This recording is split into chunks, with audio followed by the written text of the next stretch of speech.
Bienvenue à notre émission du jeudi de Gospel Truth. Aujourd'hui, je poursuis une série que j'ai commencée lundi dernier sur comment devenir un marcheur sur l'eau.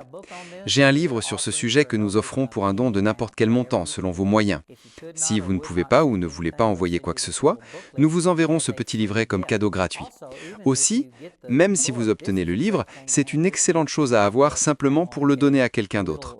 C'est un peu comme un appât ou un échantillon gratuit qui pourrait les encourager à obtenir le reste du matériel.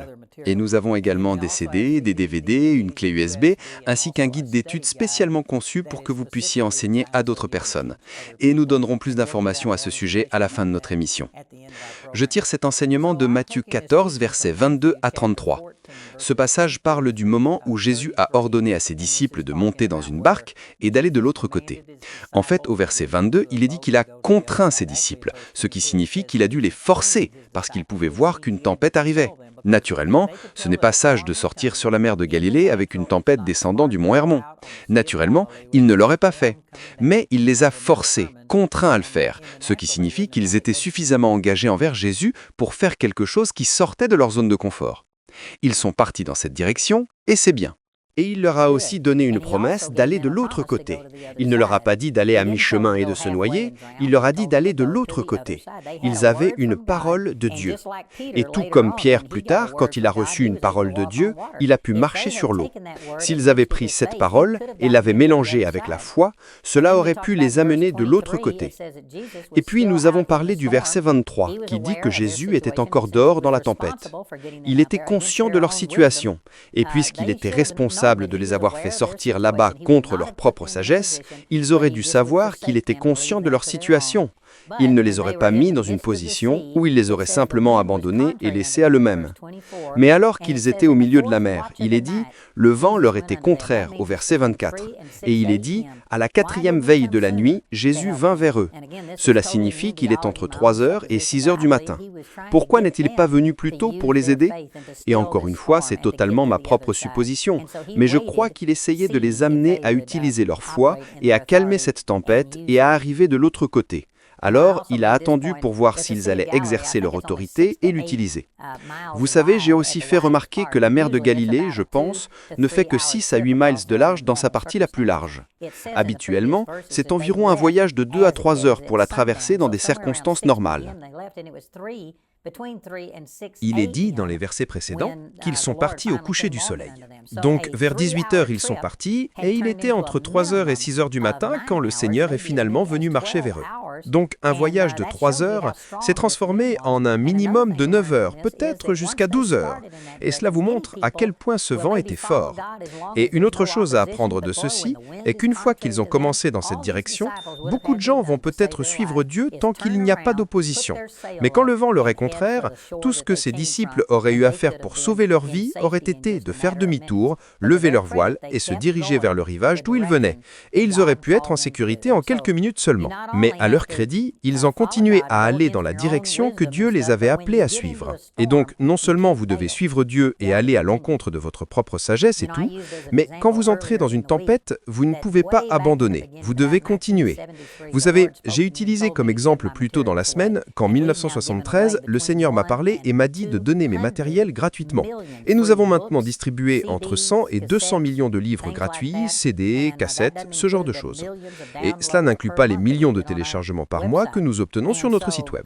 Et donc, je suis parti dans cette direction. Mais savez-vous que nous avons rencontré des tempêtes? Et il y a eu des moments où financièrement, ça ne semble pas intelligent d'avoir... nous aurons... Je devine maintenant, mais nous aurons 3 à 5 000 contacts par jour de personnes demandant des matériels et nous envoyons simplement ces choses. Nous envoyons constamment des matériels. Et savez-vous qu'il y a eu des moments où, quand nous étions dans une situation financière difficile, il aurait été facile pour moi de faire demi-tour, de lever ma voile et de retourner au rivage et d'arrêter simplement de donner des choses. Mais j'ai décidé que j'allais simplement aller dans cette direction. C'est ce que Dieu m'a appelé à faire. Je ne critique personne d'autre qui vend tous ces matériels. C'est entre eux et le Seigneur. Seigneur, mais je dis que c'est ce que Dieu m'a appelé à faire, et c'est non négociable pour moi. Vous savez, récemment, nous avons eu un ralentissement financier, et j'ai envoyé un petit courriel à nos partenaires, et je leur ai dit que nous pourrions avoir besoin d'aide financièrement. Et l'un des ministères auxquels je donne 5 000 $ par mois, ils m'ont écrit et ils ont dit « Écoutez, ils m'ont envoyé une offrande et ils ont dit « Si vous voulez diminuer votre offrande envers nous, ou si vous voulez l'éliminer, c'est bien, nous comprenons. » Et ils ne m'en tiendraient pas rigueur. Et j'ai immédiatement répondu et j'ai dit « Mon don sera la dernière chose que je couperai jamais. » Et au lieu de diminuer mes dons, quand nous sommes entrés dans une période difficile, j'ai en fait pris un petit livret que j'ai écrit sur la souveraineté de Dieu et je l'ai envoyé à 65 ou 70 000 partenaires et je l'ai simplement donné comme cadeau, sans rien demander. J'ai commencé à semer des graines. Quand je me retrouve dans une situation difficile, je ne fais pas demi-tour et ne retourne pas dans l'autre direction. Je vais augmenter mes dons. Je vais continuer à aller dans la direction que Dieu m'a dit d'aller. Cela m'inspire vraiment. Ces disciples ont fait un voyage de 3 heures qui s'est transformé en au moins un voyage de 9 à 12 heures. Mais ils n'ont pas fait demi-tour. Ils continuaient toujours dans la direction que Dieu leur avait dit d'aller. Si vous voulez voir la puissance miraculeuse de Dieu dans votre vie, non seulement vous devez commencer, mais vous devez persévérer. Vous devez continuer. Vous savez, vous pouvez voir cela avec Moïse. Quand Moïse a eu cette rencontre miraculeuse avec le Seigneur et est retourné en Égypte, il est allé voir Pharaon. Et au lieu que tout se passe parfaitement et que tout fonctionne, savez-vous que ça a empiré? Et Pharaon a augmenté la quantité de briques que les Israélites devaient fabriquer et a enlevé la paille. Donc ils devaient aller la collecter eux-mêmes. Les choses ont empiré et les Israélites se sont en fait retournés contre lui. Les choses ont empiré avant de s'améliorer. Et pourtant, voilà qu'il était, l'homme surnaturel de Dieu avec le bâton de Dieu dans ses mains. On pourrait penser que tout a fonctionné parfaitement. Mais non, ce n'était pas le cas.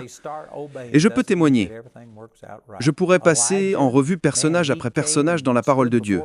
Et juste parce que Dieu leur donne une direction et qu'ils commencent à obéir, cela ne signifie pas que tout fonctionne parfaitement. Élie, il est venu et s'est tenu devant Achab et a dit « Il n'y aura ni rosée ni pluie jusqu'à ce que je le dise. » Dieu a miraculeusement pourvu pour lui. Il a été soutenu pendant 3 ans et demi par une veuve et Dieu a multiplié la nourriture. Puis il a fait descendre le feu du ciel et a complètement oblitéré le culte de Baal dans la nation d'Israël.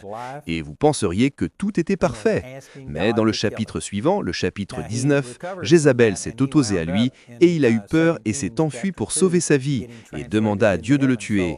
Maintenant, il s'est remis de cela et il a fini par être enlevé au ciel dans 2 Rois chapitre 2. Donc dans l'ensemble, il a gagné. Mais je veux dire qu'il a traversé des épreuves même après avoir fait descendre le feu du ciel. Après avoir arrêté le culte de Baal, après avoir multiplié la nourriture, après avoir été la première personne à ressusciter quelqu'un d'entre les morts, dans 1 Roi chapitre 17. On pourrait continuer ainsi. C'était un homme puissant de Dieu et pourtant il a eu de l'adversité dans sa vie. Et vous pouvez voir cela avec chaque personne. Même l'apôtre Paul a dit qu'une porte grande et efficace s'est ouverte à lui. Mais le reste de ce verset continue en disant « Et il y a beaucoup d'adversaires ». Au lieu d'essayer d'interpréter si vous êtes ou non au centre de la volonté de Dieu par la facilité de tout, et de supposer que si vous servez vraiment Dieu, tout fonctionnera parfaitement, je ne crois pas que vous puissiez utiliser les circonstances pour discerner la volonté de Dieu. Dieu va vous parler et vous ne pouvez pas simplement vous baser sur le fait que tout fonctionne parfaitement ou qu'il y a de la résistance. Vous ne devriez pas faire cela. Mais si vous deviez utiliser les circonstances comme une indication de savoir si vous êtes ou non dans la volonté de Dieu, il est probablement plus exact de croire que si tout va contre vous, c'est probablement une indication que vous êtes au centre de la volonté de Dieu. Parce que, je veux dire, Paul, comme dans le chapitre 16 du livre des Actes, il allait partout et le Seigneur lui a interdit d'aller au nord et lui a interdit d'aller à l'est et tout. Et finalement, il a vu dans une vision un homme en Macédoine disant « Viens, viens ici et aide-nous ». Et il est dit qu'il s'est levé le matin ayant la certitude que Dieu les avait envoyés en Macédoine, et il y est allé, et il a vu Lydie naître de nouveau, et il a vu des résultats, mais en quelques jours seulement. Il a été battu et ses pieds et ses mains étaient dans les sepes dans la partie la plus basse de la prison dans Actes chapitre 16. Et je veux dire, les gens qui interprètent les circonstances comme une indication de savoir si vous êtes ou non dans la volonté de Dieu, ils diraient certainement qu'il a dû mentir Dieu. Et pourtant, il avait eu une vision de Dieu. Il était exactement là où Dieu voulait qu'il soit. Et pourtant, il avait de l'opposition. Donc il est important de reconnaître que ces disciples, ils savaient qu'une tempête se préparait. Ils ont exprimé une certaine résistance. Jésus a dû les forcer à monter dans le bateau et ils ont finalement obéi. Et après une énorme adversité, un voyage de 3 heures s'est transformé en au moins un voyage de 9 heures. Ils n'avaient pas fait demi-tour et ne s'étaient pas dirigés vers la sécurité. Ils faisaient toujours ce que Dieu leur avait dit de faire. Toutes ces choses sont absolument nécessaires pour que vous puissiez voir la puissance miraculeuse de Dieu dans votre vie. Si vous prenez simplement la première sortie de l'autoroute une fois que vous rencontrez des problèmes, alors vous n'allez pas expérimenter la puissance surnaturelle de Dieu.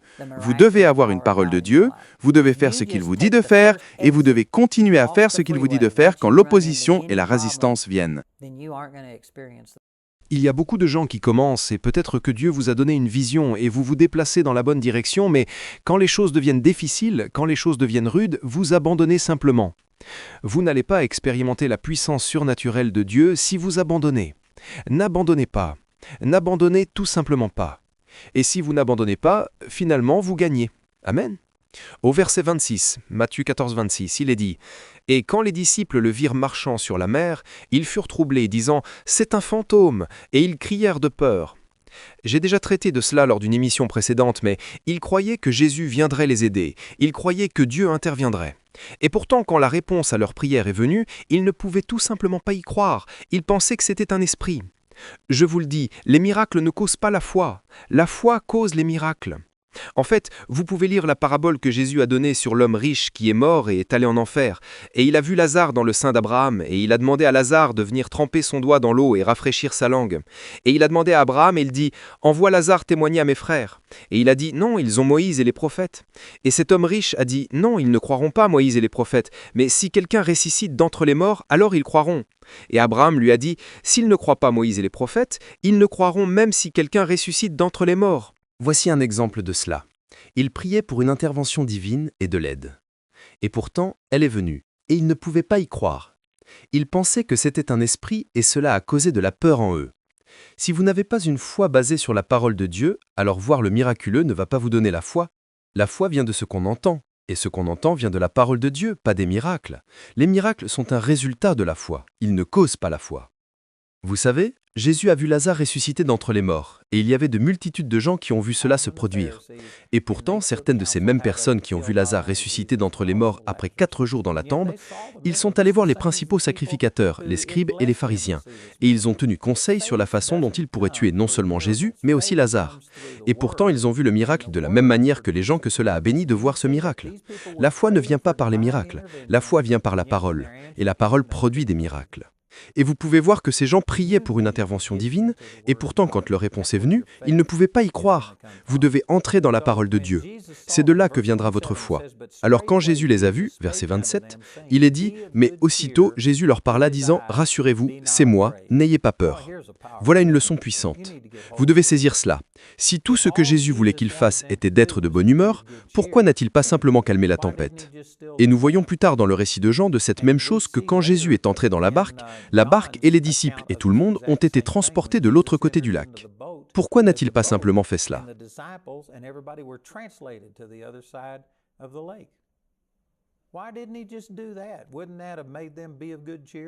Cela ne les aurait-il pas rendus de bonne humeur? Cela n'aurait-il pas enlevé leur peur? Pourquoi leur a-t-il dit d'être de bonne humeur avant qu'ils n'aient changé quoi que ce soit, avant que la situation n'ait changé? C'est parce qu'il doit y avoir un élément de foi dans notre vie pour recevoir un miracle de Dieu. Maintenant, Jésus, et si vous lisez cela dans le récit de Marc, il est dit que quand Jésus est venu marchant sur l'eau, il a fait comme s'il voulait les dépasser. C'est vraiment significatif. Vous savez que Jésus ne se promenait pas simplement sur l'eau pour se promener. Ce n'est pas comme ce qu'il faisait tous les soirs et tout. Il est sorti sur l'eau, il marchait sur l'eau pour venir aider ses disciples, parce qu'il semblait qu'ils allaient se noyer et qu'ils ne géraient pas la situation par eux-mêmes. Et il devait venir les sauver. Si c'était nous, nous serions venus en criant, en agitant nos mains, vous savez, en sonnant d'une trompette, la cavalerie arrive. Nous les aurions fait savoir et tout. Jésus marchait simplement sur l'eau et il a marché assez près pour qu'ils puissent le voir, mais il est dit qu'il a fait comme s'il voulait les dépasser. Vous savez, il est sorti là pour les aider, mais il n'est pas simplement venu résoudre la situation, il s'est révélé. Et s'il n'avait pas crié et n'avait pas fait une demande sur sa puissance, il aurait continué à marcher et les aurait dépassés. Maintenant, cela contient une énorme leçon pour nous, que Dieu est toujours avec nous. Il ne nous quitte ni nous abandonne jamais. Il est avec nous pour toujours, même jusqu'à la fin du monde. Mais savez-vous quoi? Vous devez crier.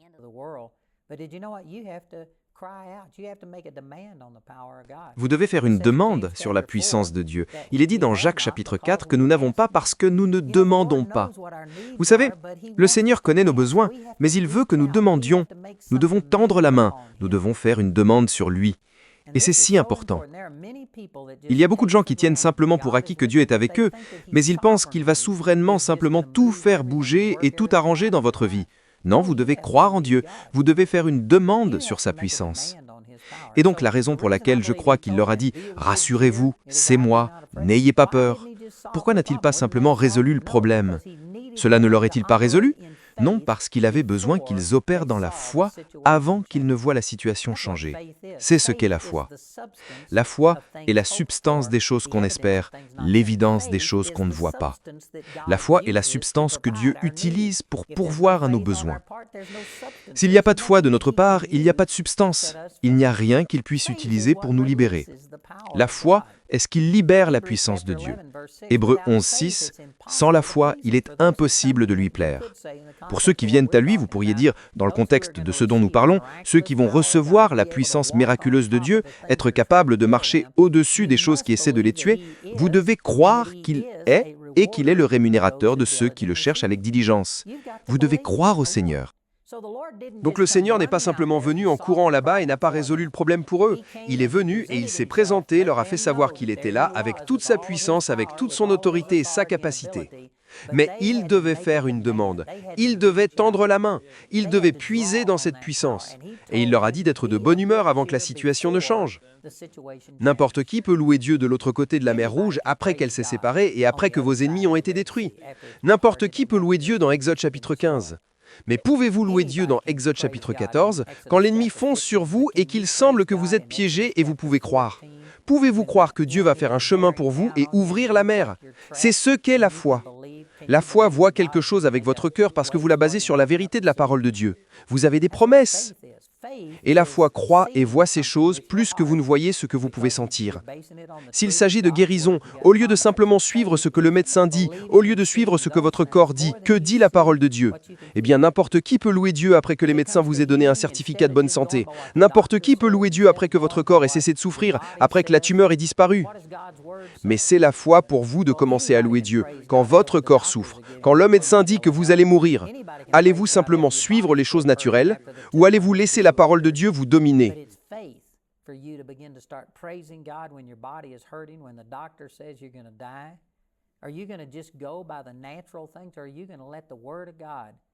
Ces choses sont puissantes. Nous ne sommes même pas encore arrivés à Pierre marchant sur l'eau. Tout cela ne fait que préparer le terrain pour ce grand miracle qu'il va expérimenter. Mais, vous savez, s'il n'avait pas fait toutes ces choses précédentes, il n'aurait jamais vu Pierre marcher sur l'eau. Il n'aurait pas expérimenté cette provision miraculeuse. Et voyez, beaucoup de gens veulent voir la puissance miraculeuse de Dieu dans leur vie, mais ils ne vont pas faire ce que Dieu leur dit de faire si cela va à l'encontre de leur propre sagesse. Et même s'ils commencent dans cette direction, ils ne vont pas persévérer. Quand les choses deviennent difficiles, ils abandonnent simplement. Ils prennent la première sortie qu'ils peuvent trouver hors de la chose. Ils font demi-tour et lèvent la voile et se dirigent vers le rivage et arrêtent de faire ce que Dieu leur a dit de faire. Si vous ne faites pas toutes ces choses dont nous avons déjà parlé ici, alors vous n'allez pas être dans une position pour un miracle. S'ils avaient été de retour sur l'autre rivage et en sécurité sur la terre ferme, ils n'auraient jamais expérimenté ce miracle de marcher sur l'eau.